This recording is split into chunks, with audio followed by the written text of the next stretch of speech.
guys, Ricky. I'm back in the video, and today we're going to be doing a classic Rambles of a WWE fan, where I'm just going to talk about all things WWE, random topics, and the first thing I want to talk about is Brock Lesnar's retirement, because there's a lot of rumors going on, which, like, when it comes to wrestling, you never know what's going to be real and what's going to be fake, and one of those rumors are that Brock Lesnar didn't tell anybody about him retiring, like, before he did it, and that apparently there would have been a trilogy between him and Oba leading all the way up to SummerSlam, which honestly I think that there is a lot of people that have like different opinions from a bit of wrestling fans that just believe that when it comes to the character of Brock Lesnar, there are some things that's not a story that you can tell with the same characteristics that you told beforehand, because, you know, he's gotten older, he hasn't been in the ring as much, and then just other things going on with him, as not Brock Lesnar the wrestler, but Brock Lesnar as a person. So it was a lot of conflicting emotions. So the same thing that they could have done like 4 years ago, they can't do that anymore. And I don't know, maybe Brock also was like, okay, I don't know, we can still be doing all this, and decided to pass the torch to Oba Femi with the whole moniker being a monster, being a beast, and with Oba Femi, his presentation, and not just his presentation, but the aura that he has. I can't think of anyone else better suited for that name. And I mean, the guy, he's gonna have such a successful career, and it's been very interesting to see how they built Braun Breaker up they built him up to the point where, like, red carpets, and that is just not and now you can't do the same thing that you was doing with Braun Breaker. Not with somebody like Oba Femi on that roster. Like, the moment where they're gonna bump heads is gonna be hilarious, because I'm just interested in seeing how the characters are gonna just mesh with who they are now. And to be honest, I think that is a feud that you run before you run a whole Roman versus Oba Femi. Roman versus Oba Femi is not immediate. That's not an immediate thing that you're going to pull. That's not an immediate thing you're going to do. I believe it would be better to pull Oba Femi versus Cody Rhodes before Roman Reigns. They've had a history. Oba was on his behind at Saturday Night's Main Event. But then you're telling me you want Roman versus Oba. I see it, I believe it, and I want that too. But there is a story that could be finished up with Cody Rhodes and Oba. That's just me. I'm a lover of the game. I love the game. I do. And y'all over here skipping lines, okay? And I think it's just because with everything, with the QB1 comments, all that good stuff, people still don't have the same look for Cody as you do Roman Reigns. Like, you know, things about to shake when Roman Reigns get in the door. You know, when Roman Reigns come around, it's business. You know, like, those are things you know whenever you see Roman Reigns. And Cody Rhodes is the guy that I was just thinking that that's just how y'all want us to believe and take Cody Rhodes as, you know, him. But you can't be saying he him and then kind of ignore him when you think of the big guys. Like, people over here already talking about Trick Williams versus Roman Reigns. You need to be talking about Trick Williams versus Cody Rhodes. Cody Rhodes is on Trick Williams' show. I'm just saying, we need to do some more politicking in the back to make things like, we need to do things to a way where we're not going to miss over the guy that you're telling me is him. Like, QB1,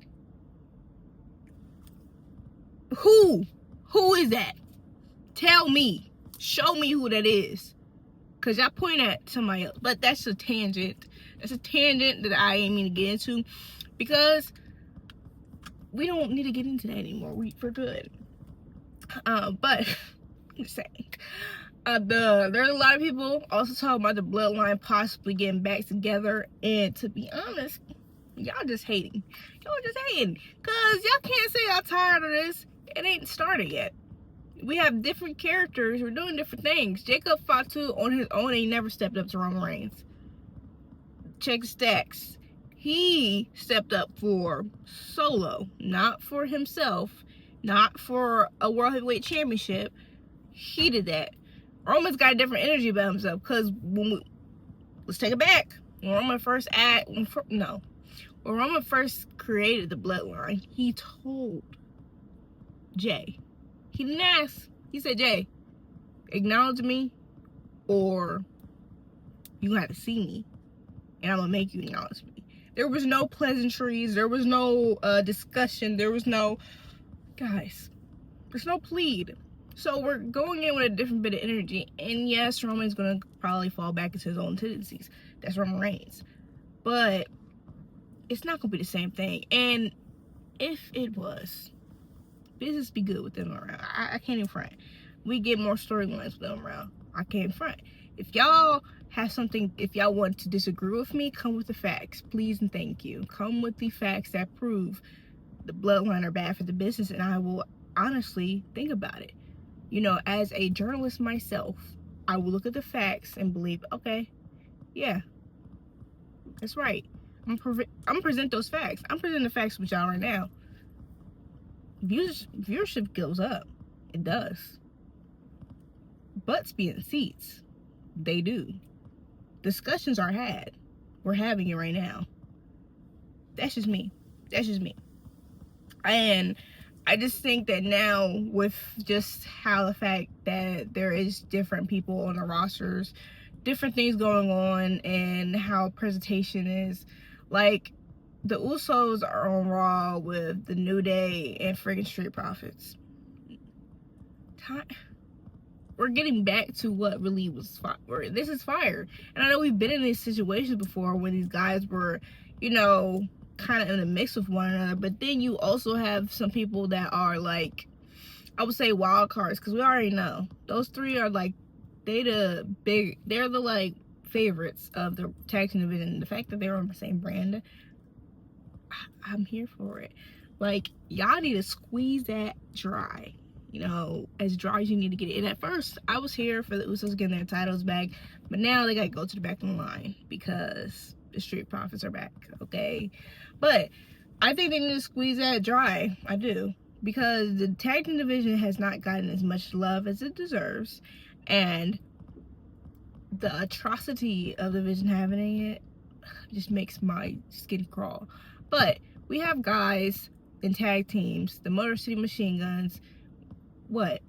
They have not seen peak Usos. They have not seen peak New Day. They have not seen, like, that is the thing. When it comes to wrestling, you might be able to have the same players, but there's going to be different variations of those players, and then there's going to be different just things going around that I think would be cool for the New Day, not the New Day, the Bloodline to be around, okay? I think it would be cool.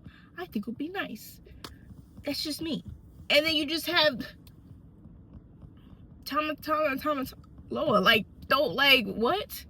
I don't know. I just think that it comes down to people disliking the fact that the Bloodline has such a hold on the wrestling industry. Like, they're so good at it, because you don't want to give people their props.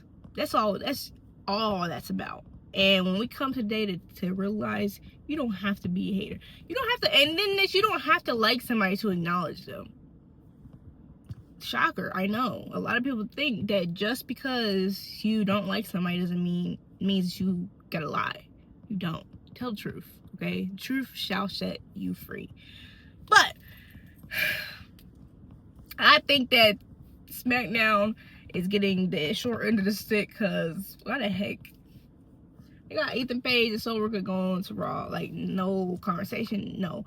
Then they got Javon Evans. It's looking like they might get Obafemi.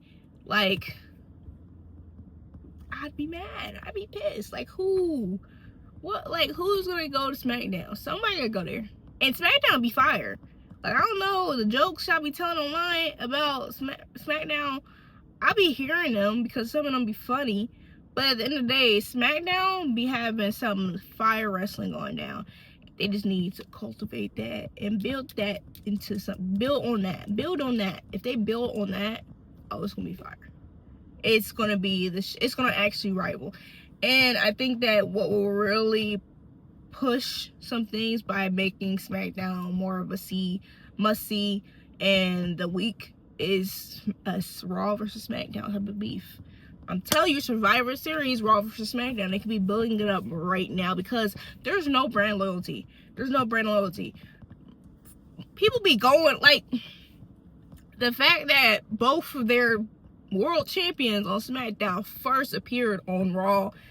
I get the marketing. I get all that good stuff. But these are your champions, and they on Raw. They decided to go to Raw before they went to their own show. We need to change. We need some change, okay? You're not gonna disrespect SmackDown. Disrespect years of hard work by having your champions going to Raw first. I get y'all on Netflix. I get it. But that's disrespectful. That's disrespectful. And I believe it's just not fair. So, come Survivor Series, I don't really want to see no War Games. You better pull a classic Raw versus SmackDown on us. We do. We just need that to happen. I think it'll be nice. And I want to see some matchups. I do. You know, sometimes you gotta go back to nostalgia. Sometimes you gotta go back to things that worked. Because there's a reason why you had a game. There's a reason why people go back to that game. No, I'm just playing. That I don't really think that's the reason why, but still. Give me Raw versus SmackDown. And like, shoot, you can have NXT involved in it, but not. I don't really want NXT. I don't want NXT involved in it because, like, there's too much going on. Too many moving pieces. There's so many stories that are gonna be told, and then sometimes it's gonna be hard for you to tell the story that you're trying to tell if you get the movie up 3 brands. Okay, let's try 2, and if we get that right, year after, let's bring NXT to that. But currently, I need to see that because, and every year WWE has a chance to, after WrestleMania, they have a chance to rebrand, to do something different, to change up how they've been doing things. And this year is like those other years. This is a chance to really look at the product, evaluate it, and think, what are the things that we didn't really hit the ball on, and what are the things we need to do this year? Because I need them to be done with, I need them to reevaluate how they present Cody Rhodes. I do. I think they're doing a disservice to him. I think they're doing a disservice to the whole locker room by how they present Cody Rhodes. I think that there is a disservice in the wrestlers when you don't have your champion fighting. Like the whole break, the 3 months until you wrestle type thing.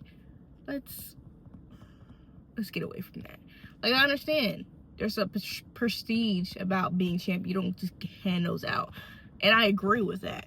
I totally 100% agree with that. But I think it's unfair that Jade Cargill was champion and she was not able to go against somebody on the main card level until it was time for her to drop it. I don't like that. I don't care for that.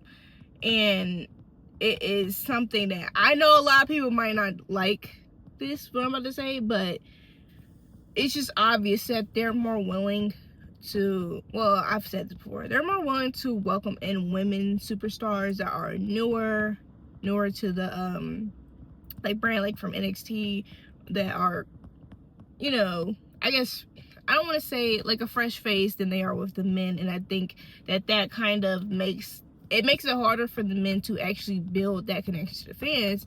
Because if we have somebody like Carmelo Hayes, that man had to grind. He had to grind.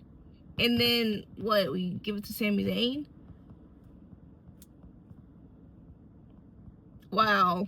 Again, this is no offense, because because it's just, I'm just making her as an example. Tiffany Stratton, she over here won Money in the Bank, won the title, won against Charlotte Flair, all that good stuff. What's going on now? You know, there could have been a rematch between her and Jade Cargill and then her lose. We need to really just also get away from no clean wins. We just saw at WrestleMania how you can continue to keep your strengths, you can continue to keep your respect as an opponent, as a wrestler, and still lose. Granted, he was beat by Roman Reigns, so it is a different type of feeling also. But there's nothing wrong with winning cleanly. There's nothing wrong with losing cleanly. That's just what that's just what wrestling's about. There's gonna be a winner and a loser at the end of the day. And sometimes when you lose, people feel sympathy for you, so they connect with you more. Or sometimes when you lose, they're like, ha, that's what you get, and we like the winner. But I think that WWE needs to move from interferences and just kind of go back to basic things. And then when time for interferences, you make them. When time for no clean wins, you have it happen. And everybody's going to still like it. Like every wrestling event WWE has, there does not need to be interferences in there. It doesn't. That doesn't mean I don't like the product. That just means that I think that it makes the fans' brain, it wires their brain very weirdly to the point where we don't think that wrestlers should lose. And that's simply untrue. Wrestlers need to lose. That's just what builds them back up. Wrestlers need to lose cleanly, because then we'll see the strength of the other wrestler. And it really puts the other wrestler over a bit more. Now, a great example of good losing cleanly, good interference is what happened on Monday when you had Ethan Page come out and then Javon Evans got distracted by Rusev, and then that's how he lost. That is a good one, because, you know, we can't have Ethan Page coming over here doing all that. We can't. We're good off that. But that's just my little 2 cents. You guys, let me know how you guys feel about any of the things I've said. If there's anything wrestling related that you want to talk about in general, you can leave me in the comments. I'll be there. Thank you for watching. Please like, comment, share, and subscribe, and I'll see you guys next time. Bye.